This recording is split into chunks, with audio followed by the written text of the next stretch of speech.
Salut tout le monde. On va en parler sur tous les matchs des compétitions européennes. Direction les barrages de la Ligue des Champions.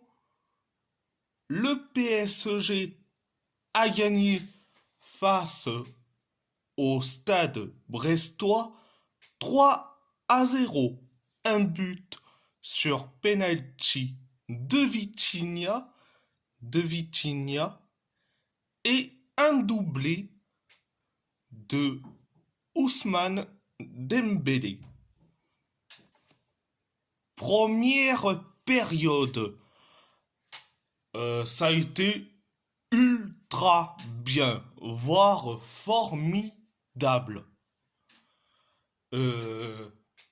Le PSG s'est créé des occasions, même si on a de la possession de balle, on s'est créé des occasions. L'occasion de Joao Neves, de Dembélé, jusqu'à que il y a main de Pierre Lesmelou. Donc résultat penalty pour le PSG et c'est Vitinha qui s'en charge. Et Vitinha a tiré son penalty. Résultat 1-0. Après le 1-0, on s'est créé pas mal d'occasions. Mais quand je dis pas mal d'occasions, c'est pas mal d'occasions, notamment les occasions d'Ousmane Dembélé. Surtout le stade brestois s'est créé des occasions. L'occasion de Chardonnier et de Abdallah Sima. Et après, on inscrit le but du 2-0 et c'est Ousmane Dembélé qui le marque. Donc, c'était la première période. La deuxième période, ça a été bien. Euh, on s'est créé pas mal d'occasions. On s'est créé pas mal d'occasions. Pareil pour le stade brestois jusqu'à que on inscrit le but du 3-0 et c'est Ousmane Dembélé qui marque le doublé, donc son doublé, donc résultat 3-0 et après le 3-0, bon, on s'écrit quelques occasions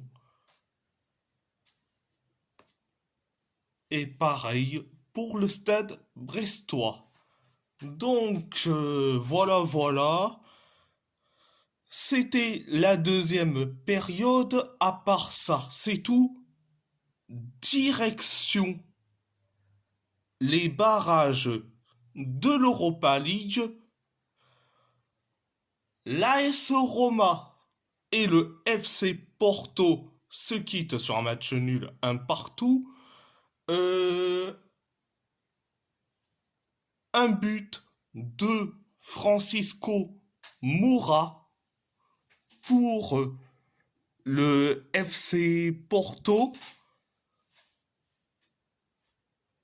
Un but de Zeki Celik et un carton rouge de Brian Cristante pour la Roma. Alors, première période, l'AS Roma se crée pas mal d'occasions.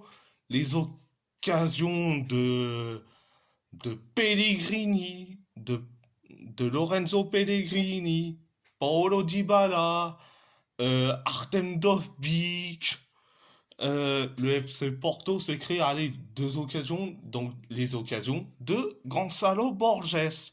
Donc, et après, t'arrives dans le temps additionnel de la première période.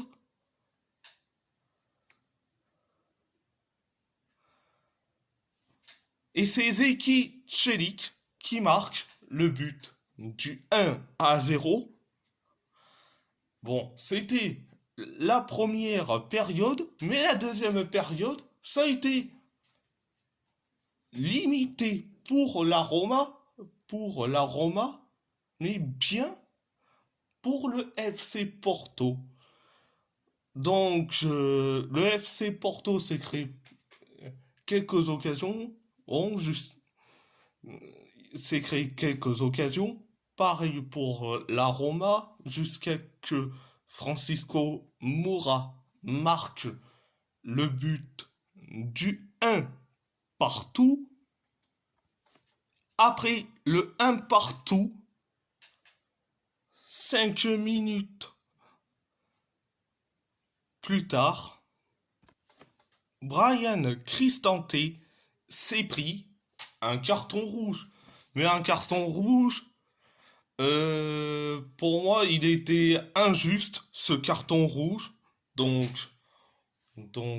franchement, résultat, la Roma est à 10 contre 11. Donc, après le carton rouge de Cristante, la Roma s'est créé quelques occasions. Pareil pour le FC Porto, notablement l'occasion à la dernière seconde, l'occasion loupée de Dani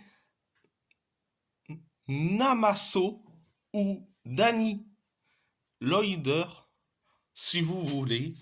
Donc voilà, c'était la deuxième période. À part ça, c'est tout.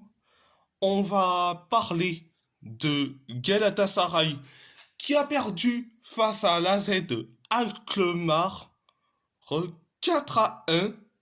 Un but de Sven Mignage, un but sur penalty de Troy Parrot, un but de Jordi Classy et un but de David Moller-Wolf pour l'AZ Alkmaar.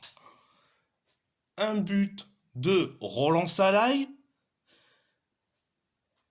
et un carton rouge de Kan Hayan pour Galatasaray. Première période, je le qualifierais de catastrophique. Certes, on s'écrit quelques occasions, jusqu'à que on encaisse le but du 1-0 sur un coup franc de Sven Mignage. Donc, résultat 1-0. Après le 1-0, 8 minutes plus tard, on inscrit le but de l'égalisation. Un partout. Donc, je me suis dit, on est sauvé. Et c'est signé Roland Salai. Donc, après le 1 partout, on s'est cru pas mal d'occasions, notamment l'occasion de Barry Chaper-Yilmaz. Mais après, Barry Chaper-Yilmaz a fait une faute sur un joueur de l'AZ Alkmaar dans la surface de réparation. Résultat, penalty pour l'AZ Alkmaar et c'est Troy Parrot qui s'en charge. Résultat, on encaisse et c'est 2-1. Donc voilà, c'était la première période, mais la deuxième période, ça a été d'une catastrophisme à l'état pur. Ça a été d'une catastrophisme à l'état pur. On s'est créé une occasion et c'est Carlos Cuesta qui s'est créé une occasion. Et après,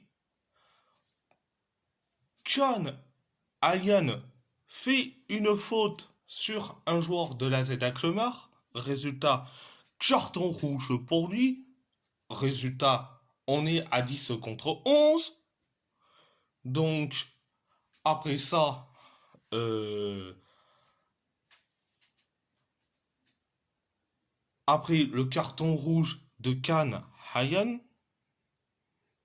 eh bien, 6 minutes plus tard, on encaisse le but du 3-1. Du 3-1. Et c'est Jordi Classy qui marque le 3-1. Et après le 3-1, 9 minutes plus tard, on encaisse le but du 4-1. Et c'est David Moller-Wolf qui marque le 4-1.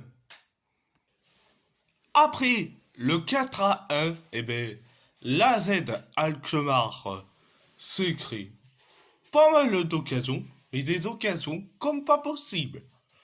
Donc, voilà, c'était la deuxième période. À part ça, c'est tout. Et si la vidéo vous plaît, abonnez-vous à ma chaîne YouTube, likez, commentez si vous avez envie ou pas, c'est votre choix. À part ça, je vous laisse et merci beaucoup. Un grand merci beaucoup.